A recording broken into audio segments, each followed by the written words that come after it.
नमस्कार मित्रों, सत्वाई आयुर्वेदा में हमने पिछली बार जाना कि अगर बच्चों को बुखार आता है तो आयुर्वेद में बताया गया बाल चतुर्भद्र चूर्ण बहुत लाभदायक।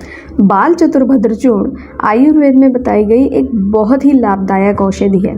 विशेषतया बाल चतुर्भद्र चूर्ण के बारे में आज बात करेंगे।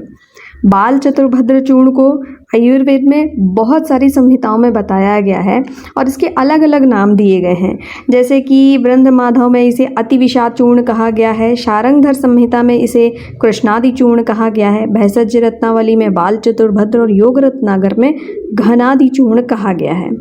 बाल चतुर्भद्र चूर्ण बहुत सारी बीमारियों में लाभदायक है, न सिर्फ बुखार में, इसके अलावा सर्दी, जुखाम, खांसी, उल्टी आना, दस्त लगना, इन सभी चीज़ों में भी बहुत लाभदायक है। ऐसे बच्चे जो बार बार बीमार पड़ते हैं, जिन्हें बार बार सर्दी जुखाम हो जाता है या फिर जिन्हें बार बार पेट में दर्द की शिकायत होती है, उनके लिए भी ये बहुत लाभदायक है। बाल चतुर्भद्र चूर्ण एक मिश्र औषधि है, मतलब कि इसमें कई सारी जो औषधियाँ हैं उन्हें मिलाकर ये चूर्ण बनाया जाता है। बाल चतुर्भद्र चूर्ण में कौन कौन सी औषधियाँ हैं? वन कृष्ण अरुणा श्रृंगी चूर्ण छौद्रेण संयुतम शिशुर्ज्वर अतिसारघ्नम कास श्वास वमिर हरेत। ये श्लोक बताया गया है भाव प्रकाश संहिता में, जिसके अनुसार बाल चतुर्भद्र चूर्ण में मुस्ता यानी कि जिसे नागर मोथा भी कहा जाता है, पिप्पली, लेंडी पिप्पली या फिर लंबी पिप्पली जिसे कहा जाता है, इसके अलावा कर्कट श्रृंगी और अतिविषा, ये 4 औषधियाँ होती हैं। इन चारों औषधियों का ये जो कॉम्बिनेशन है ये शरीर के लिए बहुत ज़्यादा लाभदायक होता है और इसे बाल रसायन भी कहा गया है, यानी बच्चों को लंबे समय तक भी अगर ये दिया जाता है तो इससे कोई प्रॉब्लम नहीं होता है। अब इन चारों औषधियों के अलग अलग गुण हम जानेंगे। मुस्ता को उच्चटा भी कहा जाता है, इसके अलावा मुस्ता को नागर मोथा भी कहा जाता है।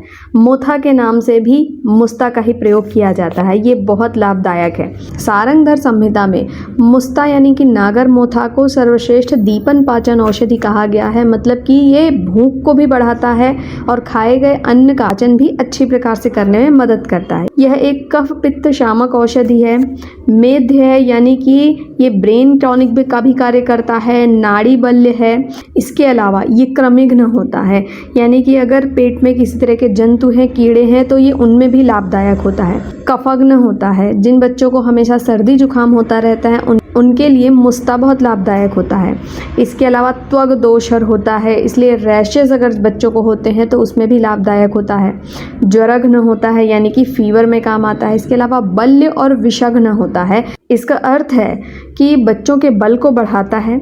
इसके अतिरिक्त कई सारे दुष्ट भोजन करने के कारण या फिर विरुद्ध आहार लेने के कारण बच्चों में जो दूषी विष बनता है उसमें भी नागर मोथा या मुस्ता बहुत लाभदायक होता है। दूसरी औषधि बताई गई है पिप्पली। ज़्यादातर घरों में पिप्पली, पीपल या फिर लेंडी पिप्पली के नाम से जानी जाती है। यह वात कफ शामक होती है। बहुत सारे लोग घरेलू उपाय में भी पिप्पली का प्रयोग खांसी के लिए करते हैं, यानी कि अगर आपको खांसी आ रही है, सर्दी जुखाम हो रहा है, तो केवल पिप्पली का चूर्ण भी शहद के साथ थोड़ी मात्रा में लिया जाता है तो लाभदायक होता है। इसके अतिरिक्त ये जंतुघ्न होता है, यानी कि अगर किसी को कृमि हो रहे हैं, पेट में कीड़े हैं, तो उसके लिए बहुत लाभदायक होता है। मेध्य होता है। इसके अतिरिक्त दीपन और यकृत तेजक होता है, यानी कि ये लीवर को स्टिमुलेट करता है, दीपन करता है, भूख बढ़ाता, वातानुलोमन करता है, शूल प्रशमन होता है। इसका अर्थ है कि अगर गैस के कारण बच्चों के पेट में दर्द होता है, कॉलिकी पेन होता है, तो उसमें भी ये लाभदायक होता है। कास श्वास हिक्का यानी कि खांसी, श्वास की बीमारी होना, एलर्जी होना, उन सभी में भी ये बहुत लाभदायक है। बल्य होता है, रसायन होता है, यानी कि बल बढ़ाता है और रसायन होने के कारण शरीर की इम्यूनिटी को भी बढ़ाता है। पिप्पली चूर्ण का प्रयोग टीबी के पेशेंट्स में भी किया जाता है, क्योंकि ये लंग्स के लिए बहुत लाभदायक होता है, साथ में ये लीवर के लिए भी बहुत लाभदायक होता है। तीसरी औषधि है कर्कट श्रृंगी। कर्कट श्रृंगी को काकड़ा सिंगी भी कहा जाता है। यह कफ वात नाशक होती है, दीपन होती है, वात वातानुलोमन होती है, मतलब कि भूख को बढ़ाती है, डाइजेशन में हेल्प करती है। इसके अलावा ये रक्त शोधक और शोथहर होता है, इसलिए बच्चों की आंत में अगर कहीं सूजन है, मसूड़ों से ब्लीडिंग हो रही है, तो उसके केस में भी कर्कट श्रृंगी बहुत लाभदायक होता है। रक्त रोधक होता है, यानी अगर कहीं ब्लीडिंग हो रही हो तो उसके लिए भी लाभदायक होता है। बच्चों में दांत आने के समय काकड़ा श्रृंगी या कर्कट श्रृंगी विशेष लाभदायक होता है, इसलिए शहद के साथ केवल कर्कट श्रृंगी को और साथ में मुरुड़ सेंग,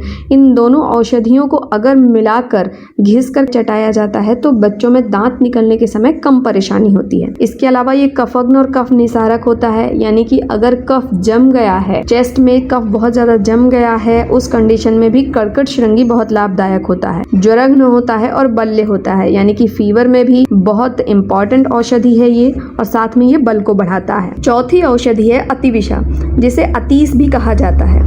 ये त्रिदोषहर होती है। अतिविषा दीपन पाचन होती है, साथ में छर्दी निग्रहण होती है। बहुत सारे बच्चों ने जब स्कूल जाना शुरू किया तो उन्हें पेट दर्द की शिकायत, बार बार नौजिया की, यानी कि उल्टी जैसा, वमन जैसा महसूस होना, ऐसी शिकायत होती है। ऐसे केस में अतिविषा चूर्ण विशेष महत्वपूर्ण होता है। इसके अलावा ये ग्राही होती है। इसके अलावा अतिविषा ग्राही होता है, इस वजह से लूज मोशन आना, खाना अच्छी प्रकार से ना पचना, इसकी शिकायत भी कम होती है। आम पाचन कराता है, इसकी वजह से बच्चों को आम की वजह से कोई समस्या नहीं होती है। रक्त शोधक होता है, यानी कि ब्लड में अगर कोई इम्प्योरिटी आ रही है, उष्णता बढ़ रही है, उसमें भी अतिविषा लाभदायक होता है। कास, खांसी में, प्रतिशाय, बार बार सर्दी जुकाम होने में भी बहुत लाभदायक होता है। ज्वरघ्न यानी कि फीवर के लिए इसके अतिरिक्त विषम ज्वर प्रतिबंधक, यानी कि जिनको मलेरिया, टाइफाइड, अगर वहाँ अतिविषा चूर्ण रेगुलरली दिया जाता है तो वहाँ पर इस तरह के फीवर बच्चों को जल्दी आसानी से नहीं होते हैं। ये प्रतिबंधक का कार्य करता है, यानी कि इम्यूनिटी को बढ़ाता है। इसके अतिरिक्त ये बल्य होता है। बाल रोगों में विशेषकर अतिविषा बहुत लाभदायक होता है, इसलिए मुस्ता, पिप्पली, कर्कट श्रृंगी, अतिविषा, इन चारों औषधियों का कॉम्बिनेशन बाल चतुर्भद्र चूर्ण विशेषतया बच्चों के लिए बहुत लाभदायक है। छोटे से छोटे बच्चे को भी बाल चतुर्भद्र चूर्ण अगर मधु के साथ, शहद के साथ चटाया जाता है तो बहुत सारी बीमारियों में, जो विशेषतया बच्चों में बीमारियां होती हैं, जैसे पेट से संबंधित बीमारियां होना, सर्दी जुकाम, बुखार, खांसी होना, इन सभी बीमारियों में बहुत लाभदायक होता है। इसलिए यदि आपके घर में बच्चा है तो बाल चतुर्भद्र चूर्ण आपके घर में जरूर होना चाहिए, और जब भी उसे कोई परेशानी होती है तो इसे थोड़ी सी मात्रा में देना शुरू कर दीजिए, और बच्चों को भूख न लगने जैसी परेशानियां, सर्दी जुकाम बुखार जैसी परेशानियां नहीं होती हैं। अपना ख्याल रखें, अपने बच्चों का ख्याल रखें, उचित आहार लें, स्वस्थ रहें, निरोगी रहें। धन्यवाद। अपने प्रश्नों के लिए और आयुर्वेद के विषयों के बारे में और जानकारी प्राप्त करने के लिए हमें ज़रूर लिखें, और हमसे जुड़े रहने के लिए हमारे चैनल को सब्सक्राइब करें। धन्यवाद।